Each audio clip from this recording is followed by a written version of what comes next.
இவன் செய்த பாவமா இவனை பெற்றோர் செய்த பாவமா என்று கேட்டார்கள். ஆண்டவரை பார்த்து கேட்கிறாங்க, இவன் செஞ்ச பாவமா? ஏன் இப்படி இருக்குது? ஏன் என் வாழ்க்கை இப்படி இருக்குது? ஏன் அப்படி இருக்குது?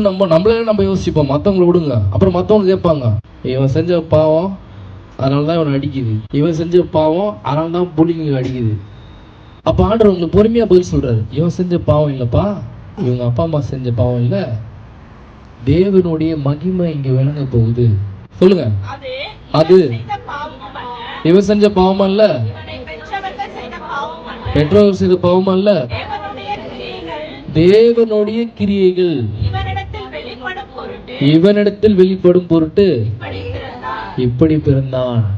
அதனால இதனால இருக்குமா அதனால இருக்குமா நீங்க யோசிக்கிறத விட்டு, ஆண்டவரே எனக்கு உங்க நாம மகிமை அடையும்படியா எனக்கு நீங்க செய்யுங்கப்பா அப்படின்னு நம்ம கேட்கும் போது ஆண்டவர் அற்புதத்தை செய்கிறவரா இருக்கிறார்.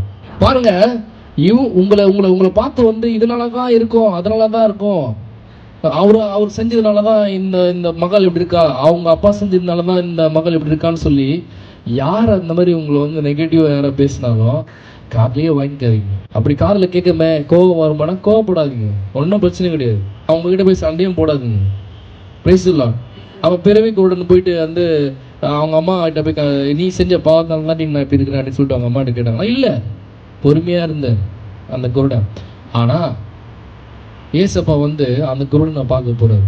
இன்னைக்கும் பிறவி குருடன் சொல்லும் போது என்னன்னு சொல்ல வரும்னா, நம்ம கண்கள்லாம் மூடப்பட்டிருக்கு.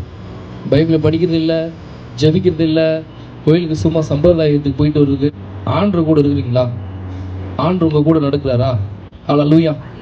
நம்ம வாழ்க்கையில தாழ்ச்சி இல்லைன்னு சொன்னா, ஆண்டவரோடு கூட உள்ள உறவு, ஆண்டவரோட அன்பு நெருக்கமா இல்லைன்னு சொன்னா, அவர் சித்தம் செய்யலன்னு சொன்னா, அவர் விருப்பப்படி வாழலன்னு சொன்னா, ஆண்டவரால் எப்படி அதிசயம் செய்ய முடியும்? Praise the Lord. ஹல்லேலூயா. ஆனா ஆண்டவர் உடனே ஒரு அற்புதத்தை செய்யறாரு. எந்த அற்புதம் நமக்கு தெரியாது.